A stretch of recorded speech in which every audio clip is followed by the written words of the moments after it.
What is a mortgage? Presented by WallStreetSurvivor.com. A mortgage is a loan by a bank or other financial institution that a person can use to finance the purchase of a home.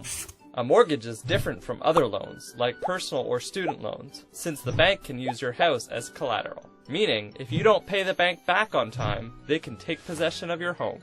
Here's Mark and Lisa. Mark and Lisa are newlyweds, looking to buy their first home. After a long search, they find the perfect home, with the not-so-perfect price tag of $500,000, more than they have in the bank. What are they to do? Mark and Lisa head over to the bank. The banker suggests that they take out a mortgage to finance the home. The banker asks them how much they are willing to put down as a down payment. The down payment is the amount that Mark and Lisa pay up front. Usually, a down payment needs to be at least around 20% of the price of the home, but this amount varies from bank to bank. Mark and Lisa have been saving for a while and decide to put down $100,000, meaning they will need to borrow an additional $400,000 to buy the house. The banker reviews Mark and Lisa's credit reports and income statement and grants them a $400,000 mortgage at a fixed rate of 5% with a 5-year term and a 40-year amortization period. That means Mark and Lisa must pay a 5% interest rate to the bank per year. The fixed 5-year term means Mark and Lisa are locked into this rate for 5 years, regardless of whether the interest rates go up or down. Conversely, they could have taken a variable or floating rate, which goes up and down with the interest rates. Fixed rates are considered to be the safer choice, but are often a little more expensive than variable rates. The amortization period is the length of time Mark and Lisa will take to pay off the loan and own their home entirely. So, with monthly interest and principal payments, they will be the sole owners of their home in 40 years. The advantages to taking a mortgage should be pretty clear. Instead of putting money into a landlord's pockets by paying rent, every time they make a mortgage payment, they own a little more of their home. Currently, the house is split between equity, what Mark and Lisa own, and debt, what the bank owns. Every time they make a payment, they turn some of their debt into equity. Also, Mark and Lisa could make a nice profit if the value of their home appreciates. For example, imagine Mark and Lisa get an offer to sell their home for $600,000 the day after they bought it. Mark and Lisa and the bank aren't partners. They don't have to split the profits. So let's say they take the offer and sell the house. They collect $600,000 from the buyer and pay back the $400,000 loan to the bank. Just like that, they doubled their $100,000 investment. To learn more about mortgages and other personal finance topics, head over to WallStreetSurvivor.com.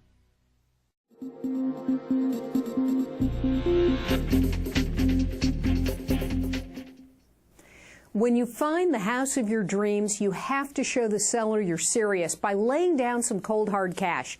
It's known in the industry as earnest money. I'm Elise Glink with today's Real Estate Minute. Earnest money represents your commitment to buying the house, and it shows the seller you're operating in good faith. The bigger the deposit, the happier the seller will be. They're reassured you're serious about wanting to buy their home. It also ties you to the property, and it'll make you think twice about looking at other homes. The amount of your earnest money can range from $1,000 to 10% of the sales price of the house in cash. It can be forfeited if you break the contract and walk away from the deal. Now, if your sale goes through, the earnest money is used as part of your cash down payment. I'm Elise Glink. For more details and links, visit my website, thinklink.com, where we're rebuilding America one house at a time.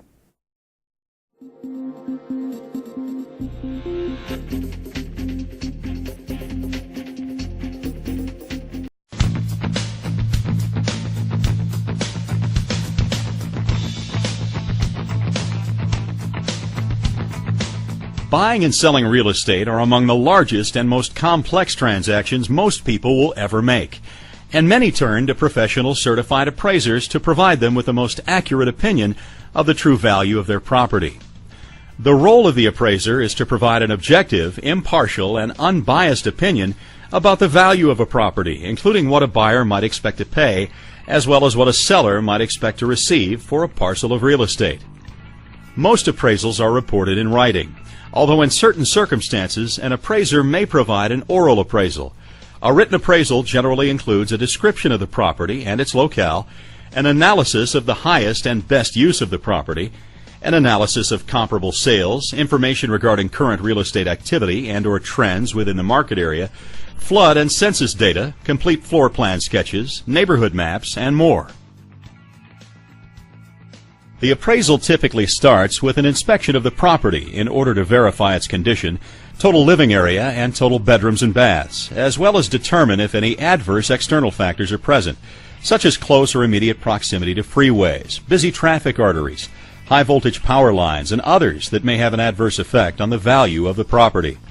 The inspection usually includes a measurement and subsequent sketch of the property, and during the inspection, the appraiser also notes any additional features or defects that may affect the property's value in either a positive or negative manner.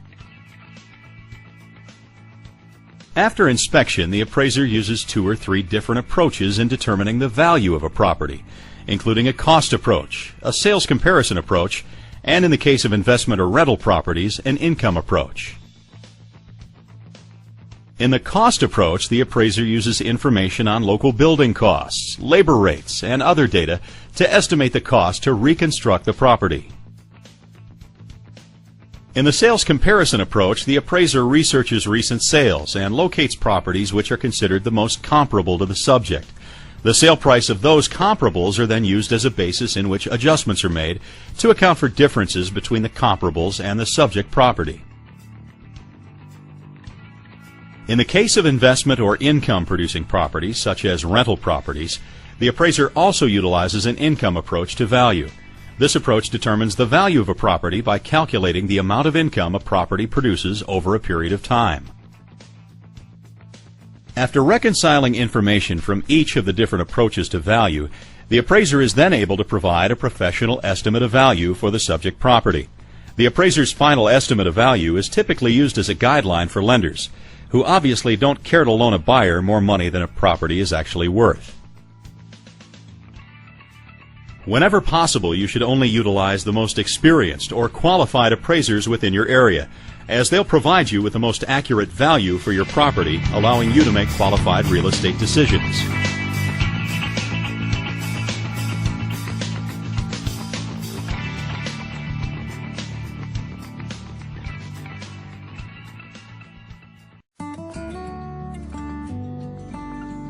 Better Homes and Gardens Real Estate is proud to offer professional and practical advice to homeowners through our Do-It-Yourself Home Maintenance video series.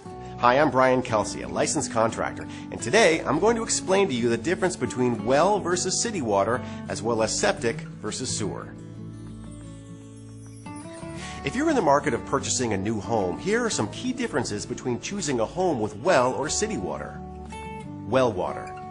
Now, you buy the well when you buy your house and have ongoing costs including electricity for the pump. You must test the water yourself to know its condition. At a minimum, check your well every spring to make sure there are no mechanical problems and have it tested by a state-certified laboratory in your area for several water quality indicators, which include coliform bacteria and pH levels. Now, your water comes from your ground and is your sole responsibility. This means you must research where your well is located, its depth, and control what chemicals you put in the ground of the surrounding area. Wells can go dry, and if you have a power outage, you will not have water. City water. You pay for it through a water company or your taxes. The condition of your water is on public record and is routinely tested for safety. In the event of contaminants entering the water system, residents are typically notified and are advised to take precaution by boiling the water, for example. Your water source comes from a much larger source shared with your neighbors. Your town or city is responsible for delivering the water to your property line, while you are responsible for the main water line coming into your property. Should the water line break on your property, you as the homeowner must pay for the repair, which is why many homeowners purchase insurance coverage for this. Water lines going beyond your property to public property are the city's responsibility. The water will work all the time, even during a power outage. And when it comes to waste systems, here are the main differences between septic and sewer. Septic. A private septic system uses gravity to transfer waste into a holding tank where bacteria breaks down the solids and a liquid effluent is released into the drain field. The drain field is a set of perforated pipes buried in the soil to allow the water to drain with the soil acting as a filter. Septic systems are the sole responsibility of the homeowner, and if properly installed and maintained, have fewer ongoing costs. They should be pumped every 1 to 3 years and have a lifespan of approximately 20 to 30 years. It should also be noted that a homeowner's septic tank is correlated to the number of bedrooms in the home. Septic tanks are only able to allow so much waste at a time, which is why it's very important to be aware of the amount of people regularly in your home and the size of your septic tank. Sewer. A public sewer system directs waste to a centralized water treatment facility where solids and sludge are removed, the water is treated, and then discharged to a local water body. While any reparative issues are not a concern to the homeowner, being connected to a public system usually means continually paying for the service. Whether the house you buy has well or public water, septic or sewer, any of these systems will influence your costs and maintenance responsibilities for years to come. We hope this video has been of assistance to you. Once again, Better Homes and Gardens Real Estate is proud to offer professional and practical advice to homeowners. It's your home, so make it your own.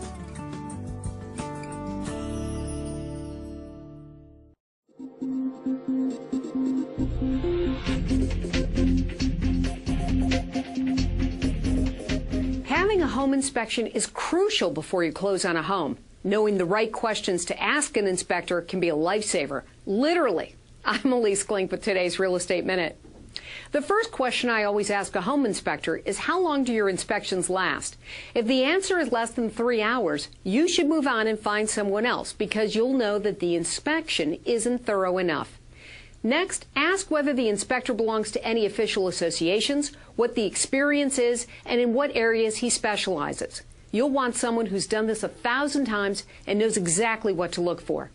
Don't forget to ask how much the inspection will cost, what kind of a report you'll get, and when you're going to get it. The national average for a single-family home inspection is $320. You should expect a full report in 24 hours. Also, make sure you can attend the inspection. I'm Elise Glink. For more details and links, visit my website, thinklink.com, where we're rebuilding America one house at a time.